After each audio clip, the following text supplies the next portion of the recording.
shout the victory when we all get to heaven. What a day of rejoicing that will be when we all see Jesus. We'll sing and shout the victory. Hallelujah. Sempre tem sido a igreja. Disse, foi a igreja, não a Bíblia. E a Bíblia é apenas a história do que a igreja fez. Que mentira sutil é essa? Ora, nós temos tido a Bíblia por 3.000 anos. O Antigo Testamento estava sendo escrito na Escritura por centenas e centenas de anos antes da vinda de Cristo. Apenas uma coisa sutil do diabo. E nós verificamos neste dia, quando esta grande zombaria e escárnio da Bíblia e tentando lançá-la fora, Deus tem de julgar a igreja por alguma coisa. Ele não pode ser justo. Não podem descer esta rua e me prender e dizer que estou a 30 milhas por hora numa zona de 20 milhas, a não ser que haja algo ali para me dizer que só me é permitido andar a 20 milhas. Tem de estar ali. E Deus vai julgar a igreja, vai julgar as pessoas algum dia. Nós sabemos disso. Há um juízo se aproximando. Assim, se ele vai julgar pela igreja católica, qual igreja católica? Se ele vai julgar pela metodista, a batista está perdida. Se ele julgar pela unidade, a duidade está perdida. Está vendo? Pelo que ele julgará, ele disse que julgaria por Cristo. E Cristo é a palavra. Assim é a palavra de Deus, com que Deus irá julgar. No princípio era o Verbo, e o Verbo estava com Deus, e o Verbo era Deus. E o Verbo se fez carne e habitou entre nós, o mesmo ontem, hoje e eternamente. Está vendo? Assim ele julgará por sua palavra. E agora nós verificamos que neste dia, quando estão tentando lançar a Bíblia fora, aceito a igreja. A Bíblia, não a quero. A igreja. Assim, eles podem simplesmente fazer qualquer tipo de credo ou qualquer outra coisa e caminhar por isto. Bem, como eu estava falando a outra noite em Shreveport, na comunhão, quando matavam aquele cordeiro sacrificial, não devia haver nenhum fermento entre eles no decorrer dos 7 dias inteiros. Nenhum fermento, nenhum pão fermentado. Tudo tinha de ser asmo. Aquilo representava as 7 eras da igreja que nós temos no livro aqui. E não havia fermento. O quê? É algo misturado com isto. E nós misturamos credo e denominação, tudo mais com a palavra. E ainda tentamos chamar isso a palavra. Nenhum fermento haverá nos 7 dias inteiros. E até mesmo o que se come hoje, não tentem guardar para amanhã. Queimem-no com fogo antes que venha a luz do dia, porque haverá uma nova mensagem surgindo e uma coisa nova. Veja, tentam preservar isso, porém essa tem sido a atitude da igreja. Um reavivamento surge e a primeira coisa que se nota dentro de aproximadamente 3 anos, eles começam uma organização devido a isso. Uma denominação começa, organização. Porém, você notou? Isto tem estado se espalhando por 20 anos agora. E não há organização. E nunca haverá. Este é o fim. O trigo voltou ao grão novamente. O trigo voltou ao seu grão. A casca se retirou dele. E o trigo tem de permanecer na presença do filho para ser amadurecido. Não é uma coisa estranha que não faz muito na costa leste, o grande blackout? Eles não puderam entender isto. O Texas escureceu semana passada. Eles não conseguem entender isto. Você não compreende que isso é um sinal? Você não sabe que as nações estão ruindo? Israel está em sua terra natal, e estes sinais estão indicando que nós estamos no fim. Ao mesmo tempo que está escurecendo, você não sabe que isso é um sinal que o profeta anunciou? Sim, mas no tempo da tarde haverá luz, que surgirá uma luz no tempo da tarde quando os blackouts e coisas tais estiverem acontecendo da maneira que estão agora. Veja, é exatamente como escureceu. O Papa recentemente veio aqui. Lembra-se do tabernáculo quando eles... Vocês têm fitas. Eu suponho todos vocês peguem-nas. Como o Senhor mostrou ali aquele dia no tabernáculo. Exatamente onde aquelas eras da igreja estariam e como elas seriam. Eu as desenhei no quadro ali em cima. Aquelas eras da igreja que vocês veem aqui desenhadas no livro. E como aquele Espírito Santo desceu numa grande coluna de fogo e voltou direto ali atrás, naquela parede, e as desenhou, ele próprio, enquanto 300 ou 400 pessoas estavam presentes, olhando para isso. E exatamente quando o Papa partiu para cá, a lua de algum modo escureceu, e eles tiraram suas fotos da mesma maneira que foi desenhado ali na plataforma. Agora, ele fez sua viagem aqui no dia 13, caminhou 13 passos, serviu a comunhão a 13, a uma nação que é número 13, e blackouts vindo por toda parte. Você não vê onde nós estamos? Nós estamos no tempo do fim. Zombadores surgirão no último dia, dizendo, não há diferença no tempo em relação ao que era quando nossos pais dormiram. Mas quando você vê que estas coisas começam a acontecer, erga a sua cabeça, apronte-se. Algo poderia acontecer a qualquer hora, Cristo vir por sua igreja. Agora, eles não creem nisto, porque eles estão supostos, eles não compreendem que são os que estão cumprindo as Escrituras. As pessoas realmente não compreendem que, fazendo estas coisas e dizendo estas coisas, estão cumprindo as Escrituras. Mal, Caifás, o sumo sacerdote, e todos aqueles sacerdotes naquele dia que zombaram e caçoaram dele, sabiam que o mesmo Deus, a respeito do qual eles estavam cantando, meu Deus, por que me desamparaste? O Salmo 22, traspassaram-me as mãos e os pés. Cantando isso no templo, e ele morrendo ali na cruz. Mal sabiam eles que estavam fazendo isto. Até mesmo Jesus orou, Pai, perdoa-lhes. Eles não sabem o que estão fazendo, porque foi predito pelas Escrituras que estariam cegos. Você sabia que está predito que a igreja protestante e a católica nos últimos dias estariam cegas? A mesma coisa. As Escrituras, com Cristo do lado de fora, tentando entrar, como dizes, rico sou e de nada tenho falta. Não sabes que és miserável e pobre e desgraçado e nu e cego? Apocalipse 3. Aí está, de volta à cegueira, pisando as coisas de Deus como se isto não significasse nada para eles, zombando e caçoando disto. Foi isso que a Bíblia disse. Mas para a igreja, a noiva, o arrebatamento é uma revelação para ela. É revelado a ela que a revelação, a verdadeira noiva de Cristo estará esperando por essa revelação do arrebatamento. Agora, é uma revelação, porque a revelação é fé. Não se pode ter uma revelação sem que seja fé. Fé é uma revelação, porque é algo que lhe é revelado. Fé é uma revelação. Fé é algo que lhe foi revelado, como foi a Abraão, que podia chamar qualquer coisa contrária ao que lhe havia sido revelado, como se não fosse assim. Agora, fé é isso que é fé. É a revelação de Deus. A igreja está edificada sobre uma revelação, o corpo inteiro, todo. Aqui há algumas semanas eu estava conversando com um ótimo ministro batista. Ele veio discutir comigo. Ele disse, eu gosto do irmão como homem, porém, disse, o irmão está todo enredado. Eu disse, então eu rogo que o irmão me ajude a ficar endireitado. Ele disse, com a Escritura. Ele disse, nós nunca conseguiremos, irmão Branham, encaixar as coisas até que coloquemos toda palavra, sobre palavra, exatamente conforme o grego, e assim por diante. Eu disse, o Senhor sabe que não é assim. Eu disse, até mesmo no concílio de Nicéia, lá no passado tão distante quanto aquilo, 300 anos depois da morte de Cristo, eles ainda estavam debatendo qual erudito grego estava certo. Você pode saber, é uma revelação, a coisa toda Ele disse, eu não posso aceitar revelação. Eu disse, então, como o Senhor pode aceitar a Cristo? Ele disse, ora, a Bíblia disse, aquele que crê em Jesus Cristo tem vida eterna. Eu disse, isso é verdade. Também diz que ninguém pode chamar Jesus de Cristo a não ser pela revelação do Espírito Santo que ele revelou isto, está vendo? Aí está, direto de volta. Volta direto à revelação. Tem de ser revelado na Bíblia. Caim e Abel não tinham uma Bíblia para ler, porém foi revelado a Abel pela fé, que é uma revelação. Abel ofereceu a Deus maior sacrifício do que o de Caim, porque Deus testificou que ele era justo. Quando se perguntou a Jesus aqui, Mateus 16, 17 e 18, nós não temos tempo de ler isto, porém, se você quiser anotar, ele disse, quem dizem os homens ser o filho do homem? Um deles disse que tu és Moisés, Elias, e assim por diante. Ele disse, e vós, quem dizeis que eu sou?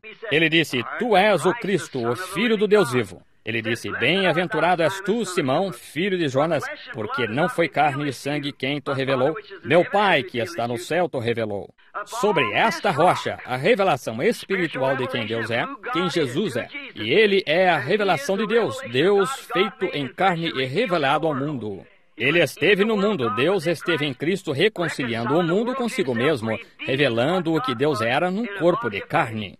Tu és o Cristo, o ungido, o Filho de Deus. Ele disse, carne e sangue nunca te revelou, mas meu Pai que está no céu te revelou. Sobre esta rocha edificarei a minha igreja, a revelação da palavra em seu tempo próprio. Eu edificarei a minha igreja e as portas do inferno não podem prevalecer contra ela. O livro de Apocalipse é o último livro da Bíblia. Está selado para os incrédulos. Ali a Bíblia diz no capítulo 22, qualquer que tirar uma palavra disso ou acrescentar uma palavra a isto, eu tirarei sua parte do livro da vida.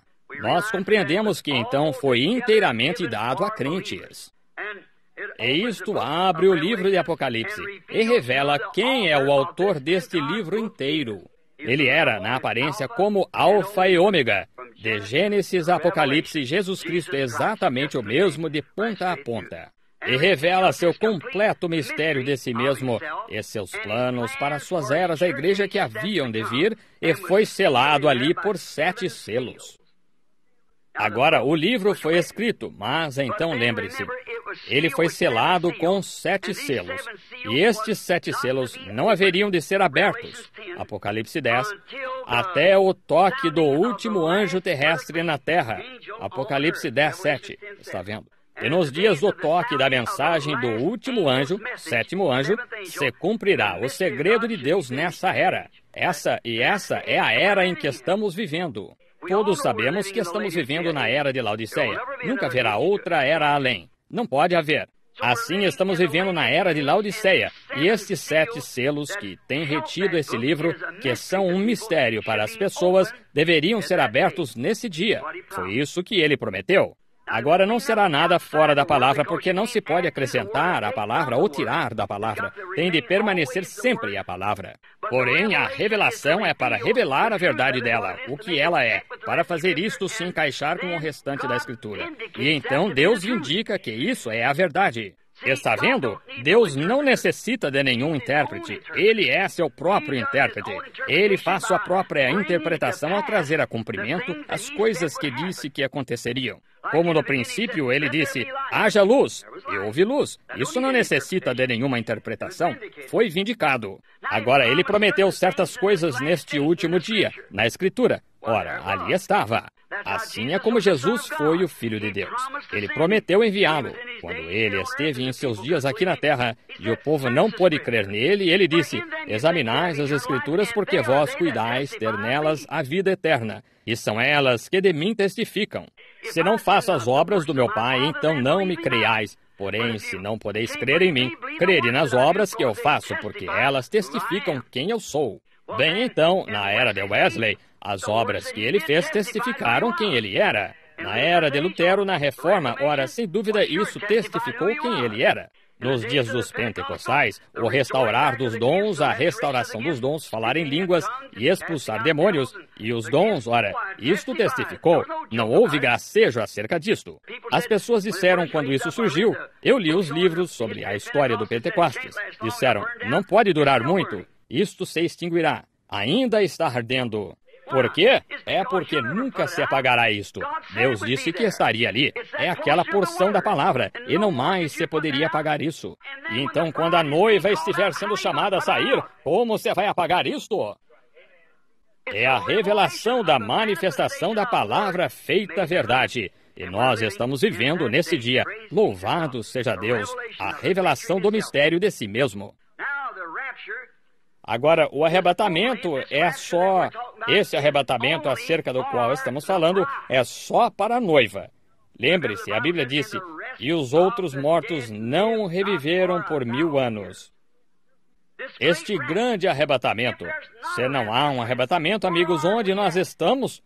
O que vamos fazer? Em que era estamos vivendo? Que promessa temos? Haverá um arrebatamento. A Bíblia diz que haverá. E será somente para a eleita, a senhora eleita, a noiva neste dia, que é tirada, a igreja. A própria palavra igreja significa chamada a sair. Como Moisés chamou uma nação de uma nação, o Espírito Santo está chamando uma noiva de uma igreja de uma igreja. Membros de toda a denominação compondo uma noiva. Árvore noiva. Está na fita, a árvore noiva. A noiva saindo, chamada. E essa é a que é a árvore noiva. A noiva, melhor dizendo, é aquela que estará no arrebatamento. Isso somente. Nada além da noiva. Os eleitos, conhecidos de antemão por Deus desde o princípio.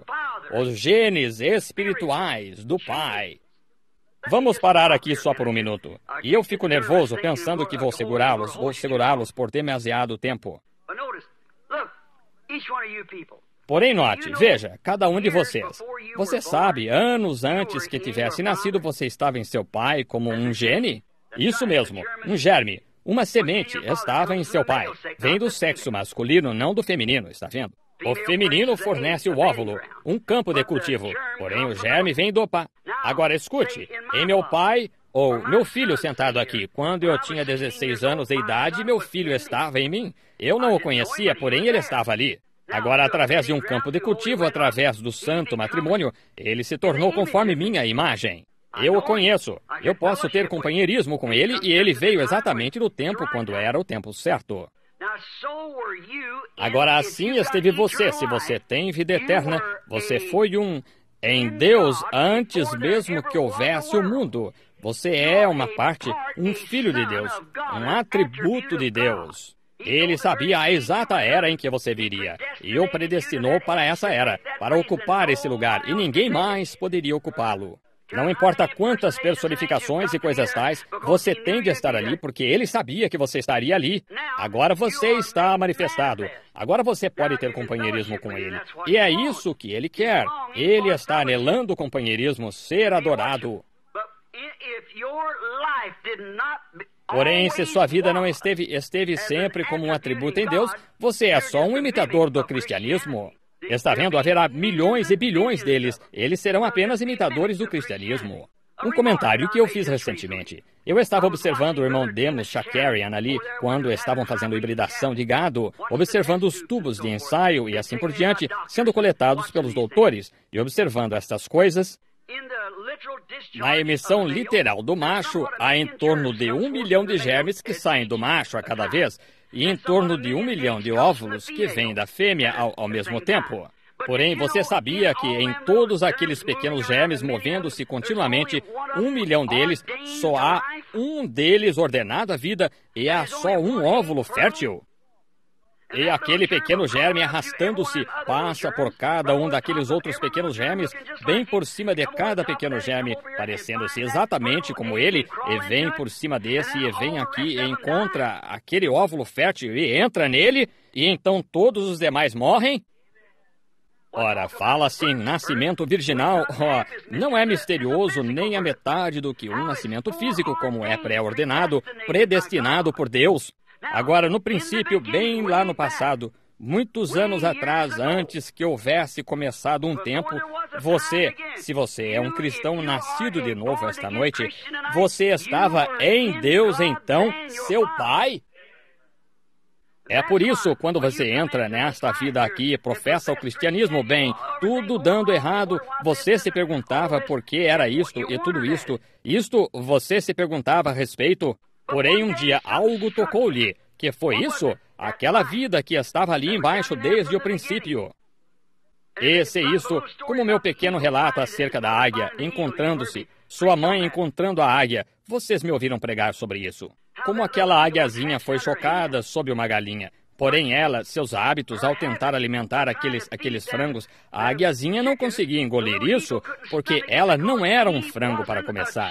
Ainda assim, ela estava no cercado com os frangos e seguia a galinha. Porém ela ciscava no curral e coisas tais, e a águiazinha não podia suportar isto. Porém, toda vez que ela cacarejava e tudo mais, todos os franguinhos iam, assim ia ela também. Porém, um dia, sua mãe sabia que tinha posto 2 ovos, não um. Tinha de haver outro em algum lugar. Ela foi procurá-lo, voando em derredor, circundando.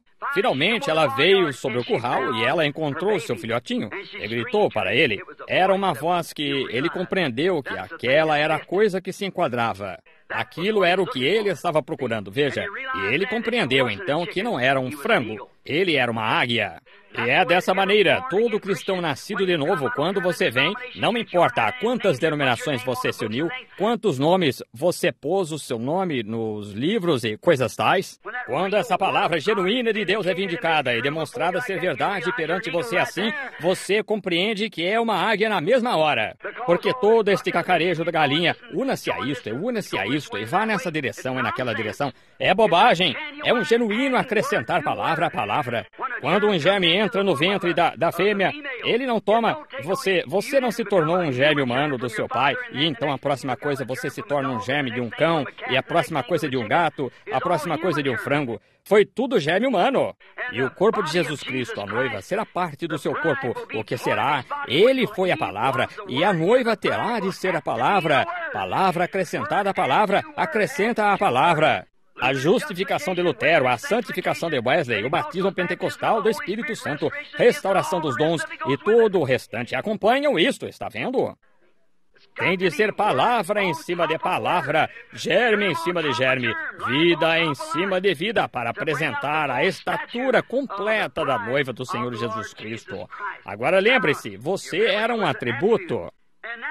E agora o negócio é, depois que nós verificamos estas coisas, que Cristo está vindo por sua noiva, agora, como nós entramos nessa noiva? Essa é a questão. Muitos dizem, una-se à nossa congregação. Um deles quer um certo tipo de batismo. Um quer fazer isto ou aquilo. Um disse, você tem de falar em línguas, ou não o recebeu. O outro disse, você não tem de falar em línguas. Este diz, você tem de dançar no Espírito. Este diz, você tem de gritar. Este, ter uma sensação. Tudo está bem, e então ainda assim, está tudo errado. Como poderia um homem que é, ou uma mulher, ou um filho de Deus, que nasceu do Espírito de Deus, negar a palavra de Deus? Quando o próprio Deus a interpreta e diz, é isto, eu prometi isso, aqui está, mostrando-a simplesmente tão claro quanto possa. Ora, eles estão destinados a ver isto. Está vendo como poderia Cristo negar sua própria palavra? E se Cristo está em você, ele não pode negar sua própria palavra.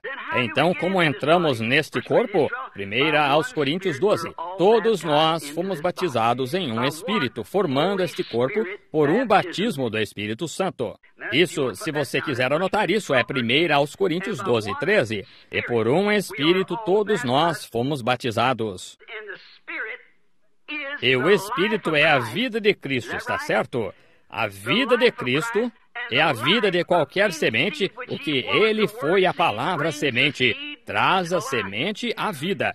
Você entende? Se essa vida encontra-se na semente e este batismo do Espírito Santo vem sobre ela, está destinado a trazer vida a essa semente. Como eu lhes disse, aqui em Phoenix não faz muito, eu estava conversando com o irmão John Sherritt. Eu estava ali e ele me mostrou uma árvore, uma cítrica. Ele cultivava muitas frutas cítricas e ele me mostrou uma árvore e ela tinha 8 ou 9 diferentes tipos de frutos nela. E eu disse, irmão Sherritt, que tipo de árvore é essa? Disse, uma laranjeira. Eu disse, por que estão o limão e a tangerina e a poncã e a toranja? Ele disse, são todas frutas cítricas, elas estão enxertadas. Oh, eu disse, entendo. Agora, no próximo ano, todas terão laranjas? Serão? Oh, não. Cada árvore dará o próprio. Cada galho dará seu próprio fruto. Muitos de vocês, cultivadores de frutos, sabem disso aqui neste vale de árvores cítricas. Ele dará o seu próprio. Ponha um galho de limão numa laranjeira, ele dará limões, porque é a natureza de um fruto cítrico. Ainda assim, ele não dará o fruto original. E é isso que nós fizemos. Nós enxertamos, introduzimos credos e assim por diante, e enxertamos cada um aqui. Como podem os metodistas produzir algo além de um filho metodista? Como pode qualquer denominação produzir algo além de um filho denominacional? Porém, se essa árvore vier a soltar um galho original, ele produzirá laranjas. E então, se Deus vier a fazer algo na igreja, será original, de volta com a palavra novamente. Exatamente. Tem de ser, porque a vida está na árvore e ela produz sua própria espécie. Agora, quando nós verificamos agora, ali está aquela grande igreja que se moveu no decorrer das eras, dando seu fruto. E à medida que os galhos param de produzir, eles os podam. Ora, em São João 15, nunca podou a videira. Ele tirou os galhos, cortou-os, porque eles não estavam dando fruto algum. E nós, Jesus quer fruto para si mesmo. Sua esposa deve produzir o tipo de filhos que ele é. Então, se não produz filhos da noiva, filhos da palavra, então é o filho denominacional. Então, seu primeiro amor pelo mundo e denominação, ela voltou a isso. E não pode produzir um verdadeiro e genuíno cristão nascido de novo porque não há nada ali para produzi-lo. Do mesmo modo que, se você tomar um galho de limão e o enfiar ali, ele dará limão, porém, não pode dar laranja, porque não estava ali no princípio. Porém, se foi ordenado no princípio, presciência de Deus, predestinado e nascido, tem de produzir laranja, não pode produzir nada mais. É assim com a igreja do Deus vivo, quando a hora chega. Todos, deixe que Deus comece a fazer algo, todos pegam a bola e se adiantam, está vendo? Sempre tem sido assim. Eu estava lendo na história de Martinho Lutero aqui, não faz muito, disse, não foi tão difícil crer que Martinho Lutero pudesse protestar a Igreja Católica e passar impune com isto. Porém, disse, a coisa estranha foi ele poder manter a cabeça acima de todo o fanatismo que seguiu seu reavivamento e ainda permanecer correto em sua justificação, está vendo? Simplesmente tudo, personificações e tudo mais o seguiram.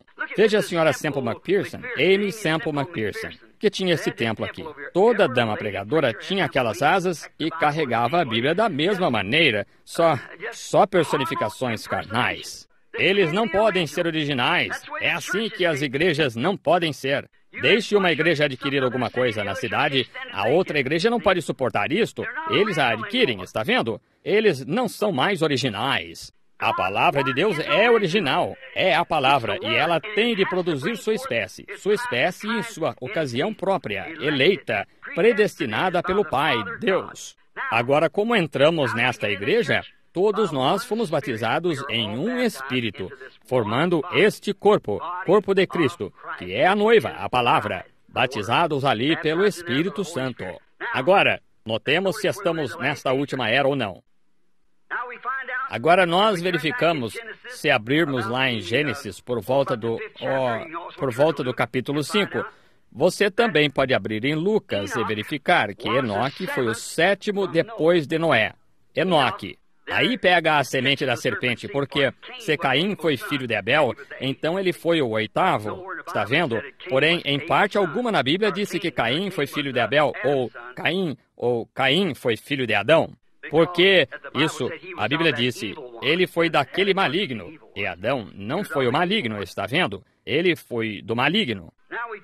Agora, nós encontramos aqui que Enoque foi o 7º depois de Noé, o que foi um tipo das eras da igreja. Agora, todos os demais 6 homens antes dele morreram, porém Enoque foi trasladado.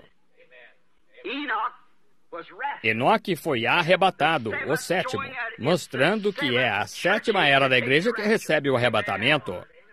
Agora, não há dúvida, nós estamos na 7ª era da igreja. Todos sabemos disso. Agora é a 7ª era da igreja que recebe o arrebatamento. Todos os outros 6 morreram. Porém, Enoque foi trasladado porque ele não foi achado. Deus o tomou. Porém, Enoque arrebatado foi um tipo de todos os demais morrendo. Porém, a noiva do tempo do fim será chamada para fora o arrebatar sem morte será chamada da 7ª era da igreja, o que nós estamos agora testificando daquela era. It's dripping with blood. Yes, it's dripping with blood. This Holy Ghost gospel, it's dripping with blood. The blood of disciples who died for the truth. This Holy Ghost gospel is dripping with blood. The first one to die for this Holy Ghost plan was John the Baptist, but he died like a man. Then came the Lord Jesus. They crucified him. He preached that the Spirit would save man from sin. There was Peter and Paul and John the Divine. They gave up their lives so this gospel could shine. They mingle their blood like the prophets of old, so the true word of God would honest be told. Then they stoned Stephen. He preached against sin. He made them so angry, they dashed his head in. But he died in the spirit. He gave up the ghost and went to join the others, that life-giving host. The souls under the altar are crying, how long?